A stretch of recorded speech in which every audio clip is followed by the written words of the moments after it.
Welcome to This Explainer. Okay, today we are looking at an absolute paradigm shift in human fitness. For decades, we've kind of just thought of exercise as a way to, build muscle or maybe improve our endurance. But what if physical exercise is secretly a cognitive superpower? We're going to explore the fascinating science proving that your workout is literally re-engineering your brain from the inside out. Okay, let's dive right into this. Could the secret to a sharper brain actually be hiding in your biceps? I know it sounds a little bit like science fiction, but a growing body of research is fundamentally changing how medical professionals view skeletal muscle. Instead of just seeing it as the tissue that moves our skeleton around, researchers are now straight up calling it the organ of longevity. Just think about that for a second. Your muscle isn't just tissue. It's a vital, life-extending organ. Section 1, the organ of longevity, beyond building biceps. Because as we age, staying active acts as this profound shield. It directly combats things like osteoporosis and sarcopenia, drastically reducing the risk of fall-related injuries. But the protective power of this organ goes way, way further. The sheer volume of chronic conditions improved by exercise is honestly staggering. It eases arthritis pain, controls asthma attack frequency, and builds spine strength to reduce back pain. It actually improves thinking skills in dementia patients and heavily lessens symptoms of depression and anxiety. Oh, and it lowers blood sugar for diabetics and slows the progression of heart disease. So the golden rule, backed by health professionals everywhere, is pretty simple. Any activity is absolutely better than none. Section 2, cellular crosstalk, how muscles talk to brains. Now, what's really interesting about this is to understand exactly how moving our limbs triggers those massive systemic benefits, we have to zoom way, way into the micro level. The answer? It lies in myokines. When you activate your muscles with enough intensity, your cells produce these incredible microscopic messengers, specifically cytokines. Think of them as, basically chemical text messages sent directly into your bloodstream. They create this literal molecular crosstalk between your muscles, your organs, and your brain to stimulate memory, learning, and overall cognitive function. It's like your bicep is sending a text to your brain saying, hey, time to level up. But here's where your program design gets really fascinating. Not all workouts send the exact same chemical messages. If we compare low-load, high-repetition workouts, like lifting lighter weights for, say, 15 reps, against high-low, low-repetition workouts, like lifting really heavy weights for just 3 to 5 reps, we actually see a distinct difference in the myokines produced. To get the absolute widest variety of myokines pulsing through your system, research actually suggests you need a mix of both styles of training. And this brilliantly illustrates exactly how it works. When you do that low-load, high-rep training, your muscles produce a massive boost of BDNF, brain-derived neurotrophic factor, along with irisin and interleukin-6. BDNF is, it's essentially Miracle-Gro for your brain. It is absolutely crucial for neuroplasticity. Conversely, that high-load, low-rep work, it pumps out a completely different mix, including myostatin, decorin, and follistatin. So, by varying your loads, you literally change the chemical cocktail your muscles are serving up to your brain. How cool is that? Section 3, Exergames, play to stay fit. Now, the biology is undeniably amazing, right? But it only works if the behavior is consistent. Knowing that exercise is good for us isn't always quite enough to get us off the couch. So how do we actually stay motivated? Well, enter the world of Exergames. Exergames are basically video games that combine digital gameplay with physical exercise.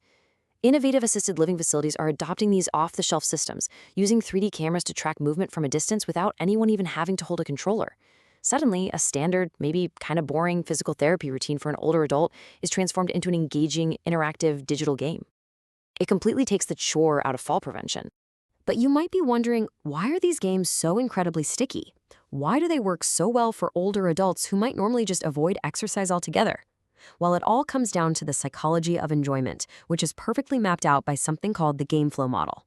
This model breaks down exactly why we get addicted to these digital environments, and how that very addiction is being harnessed for incredible health outcomes. Let's walk through this game flow model. It starts with concentration. The game demands your full attention to look at the screen and physically move your body. Then comes challenge, where a physiotherapist perfectly matches the difficulty to the player's exact skill level to prevent them from getting bored or, on the flip side, overwhelmed. Combine that with clear goals, where you know exactly what needs to be achieved to score points, and players enter this flow state where they literally forget they're even doing a strenuous physiotherapy routine. And the motivation just continuously builds with instant feedback, like getting a little ping or a bright green light on screen when you move correctly. Then there's immersion, which offers a genuine escape from the daily worries of aging or chronic pain. But the absolute biggest factor? Social interaction. For sure, these exergames are set up in communal rooms where older adults can watch each other, banter, and actively compete for high scores. That social connection is a massive intrinsic motivator that keeps bringing them back to exercise week after week. And of course, we can't forget the human element in this whole digital setup. Studies observing these exergame sessions note that the physical therapists and instructors are constantly showering the players with positive affirmations. Things like, "You can do it," and "I am impressed." This constant coaching isn't just nice to hear. It actively builds the individual's confidence, strongly increasing their intrinsic motivation and directly lowering their fear of falling in the real world. It's a real game changer. Section 4. Dual tasking your workouts.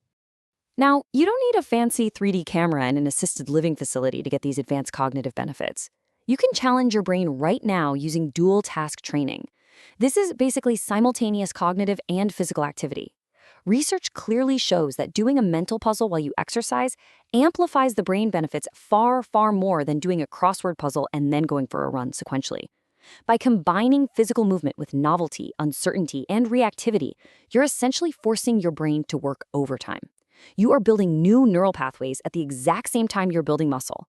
So, the crucial point is, how do we actually apply this today? Well, here are some highly actionable mini challenges you can try immediately. Stop counting your reps from 1 to 10. Try counting backwards, or count in unusual patterns like 5, 4, 3, 2, 1.